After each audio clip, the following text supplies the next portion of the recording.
ತುಮಕೂರಿನಲ್ಲಿ ಸೋಮಣ್ಣಗೆ ಏನು ವರ್ಕೌಟ್ ಆಗ್ತಾ ಇಲ್ವಾ? ತುಮಕೂರು ಕ್ಷೇತ್ರ ಇನ್ನೂ ಸೋಮಣ್ಣ ಕೈಗೆ ಸಿಕ್ಕಿಲ್ವಾ?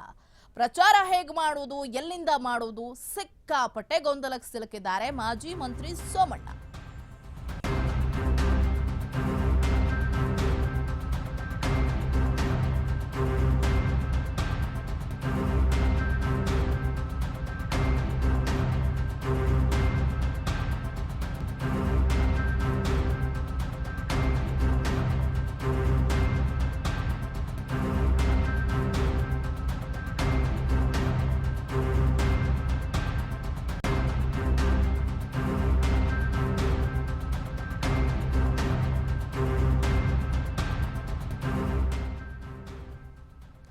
ತುಮಕೂರಿನಲ್ಲಿ ಸೋಮಣ್ಣ ಅವರಿಗೆ ಏನು ವರ್ಕೌಟ್ ಆಗ್ತಿಲ್ವಾ? ಹಾಗಿದ್ರೆ ತುಮಕೂರು ಕ್ಷೇತ್ರವ ಇನ್ನೂ ಸೋಮಣ್ಣ ಅವರ ಕೈಗೆ ಸಿಕ್ಕಿಲ್ವಾ?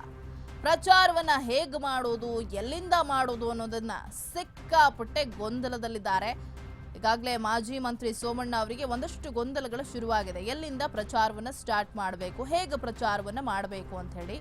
ಸಂಸದ GS ಬಸವರಾಜ್ ಅವರನ್ನ ಬಿಟ್ರೆ ಬೇರೆ ಯಾರು ಕೂಡ ಅವ್ರ ಕೈಗೆ ಸಿಗ್ತಾನೆ ಇಲ್ಲ. ನಿನ್ನೆ ಮಾಧುಸ್ವಾಮಿ ಮನೆಗೆ ಹೋದ್ರೂ ಕೂಡ ನಯಾ ಪೈಸೆಗಿಟ್ಟಿಲ್ಲ. ಮಾಧುಸ್ವಾಮಿ ಮನವೊಲಿಸುವಂತಹ ಪ್ರಯತ್ನ ಕೂಡ ಕೈಗೂಡಿಲ್ಲ. ಸ್ಥಳೀಯ ನಾಯಕರು ಯಾರೂ ಸೋಮಣ್ಣ ಜೊತೆ ಬರೋದಕ್ಕೆ ರೆಡಿನೇ ಇಲ್ಲ. ಪ್ರಚಾರಕ್ಕೂ ಮುನ್ನವೇ ಸೋಲಿನ ಭೀತಿಗೆ ಸಿಲುಕಿದ್ದಾರೆ ಸೋಮಣ್ಣ. ಸ್ಥಳೀಯ ನಾಯಕ ಅಸಹಕಾರದಿಂದ ಕಂಗೆಟ್ಟಿರುವಂತಹ ಸೋಮಣ್ಣ ಏನು ಮಾಡ್ತಾರೆ? ಇತ್ತ ಎಲ್ಲಾ ಕ್ಷೇತ್ರಗಳಲ್ಲಿ BSY ಓಡಾಡ್ತಾ ಇದ್ರು. ತುಮಕೂರಿಗೆ ಮಾತ್ರ ಅವ್ರು ಇದುವರೆಗೂ ಕಾಲಿಡ್ಲೇ ಇಲ್ಲ. ತುಮಕೂರಿನಲ್ಲಿ ಬಂಡಾಯ ಶಮನ ಮಾಡೋದಕ್ಕೆ BSY ಏನೂ ಮಾಡ್ತಿಲ್ಲ. ಚುನಾವಣಾ ಕಣದಲ್ಲಿ ಅಕ್ಷರಶಃ ಸೋಮಣ್ಣ ಏಕಾಂಗಿ ಆಗಿಬಿಟ್ಟಿದ್ದಾರೆ. ಅವರಿಗೆ ಅಲ್ಲಿರುವಂತಹ ಸ್ಥಳೀಯ ನಾಯಕರು ಕೂಡ ಜೊತೆಗೆ ಬರುವಂತಹ ವಿಶ್ವಾಸನೇ ಸಿಗ್ತಿಲ್ಲ. ನಿನ್ನೆ ಮಾಧುಸ್ವಾಮಿಯವರ ಮನವೊಲಿಸುವ ಪ್ರಯತ್ನ ಮಾಡಿದ್ರು, ಅದು ಕೂಡ ಯಾಕೋ ಸಫಲ ಆಗಿಲ್ಲ.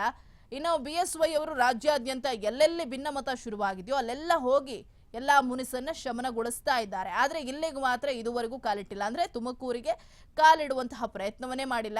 ಇನ್ನು ಸೋಮಣ್ಣ ಅವ್ರು ನಾನೇ ಹೋಗಿ ಸಮಾಧಾನ ಮಾಡ್ತೀನಿ, ಅವ್ರನ್ನ ನನ್ನ ಜೊತೆ ಕರ್ಕೊಂಡು ಬರ್ತೀನಿ ಎನ್ನುವ ಪ್ರಯತ್ನಗಳನ್ನು ಮಾಡಿದ್ರೂ ಕೂಡ ಅದ್ಯಾವುದು ಕೂಡ ಯಶಸ್ಸು ಆಗ್ತಾ ಇಲ್ಲ. ಅದ್ಯಾವುದಕ್ಕೂ ಕೂಡ ಯಶಸ್ಸು ಸಿಗ್ತಾ ಇಲ್ಲ.